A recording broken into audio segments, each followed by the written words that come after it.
கர்த்தருடைய பரிசுத்த நாமத்திற்கு மகிமை உண்டாவதாக. சென்ற வார கேள்விகளை படித்து பதில்களை தெரிந்து கொண்டிருப்பீர்கள்.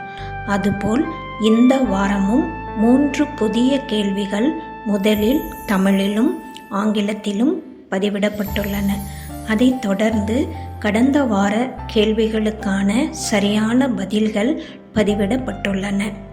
நாம் இப்போது கேள்விகளை பார்க்கலாம். கேள்வி 1. பொதுவாக அரசு மற்றும் தனியார் நிறுவனங்களில் வேலை செய்பவர்கள் 60 வயதில் பணி ஓய்வு பெறுவர். அரசியல்வாதிகளுக்கும் நடிகர்களுக்கும் பணி ஓய்வு பெறுவதற்கான வயது வரம்பு இல்லை என்பது அனைவரும் அறிந்ததே. ஆனால் இங்கு ஒருவர் ஓய்வு பெறும் வயதை தாண்டிய பிறகு கர்த்தரால் பணி நியமனம் செய்யப்பட்டார். அவர் யார்? எத்தனை வயதில் பணி நியமனம் செய்யப்பட்டார்?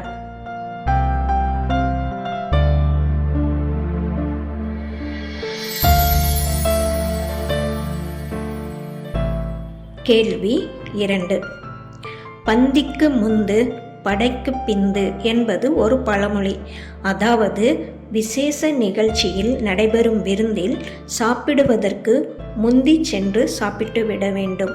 கடைசியில் சென்றால் பந்தியில் பரிமாறப்படும் சில ருசியான உணவுகள் கிடைப்பதில்லை அல்லது உணவின் ருசியும் குறைந்து விடுகிறது. இதுதான் இயல்பு. ஆனால் இங்கு ஒருவர் இந்த பழமொழியையே மாற்றி சொல்லும்படி நிரூபித்து காட்டிவிட்டார். அவர் யார்? எங்கு?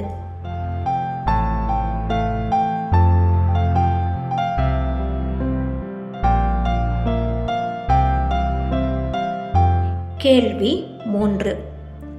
பொதுவாக குழந்தைகள் ஒன்றாக கூடி விளையாடும் பொழுது ஒருவர் கீழே விழுந்து விட்டால் யார் தள்ளிவிட்டது என கேட்டால் அதற்கு குழந்தைகள் அடுத்தவரை நோக்கி அவள்தான், அவன்தான் என்று அடுத்தடுத்து மற்றவரையே கை காட்டுவார்கள்.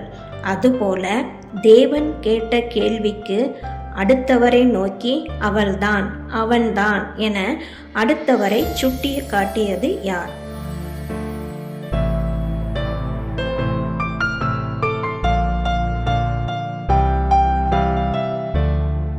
கடந்த வார கேள்விகளுக்கான பதில்கள். கேள்வி 1. சகரியா, எலிசபெத், யோவான்.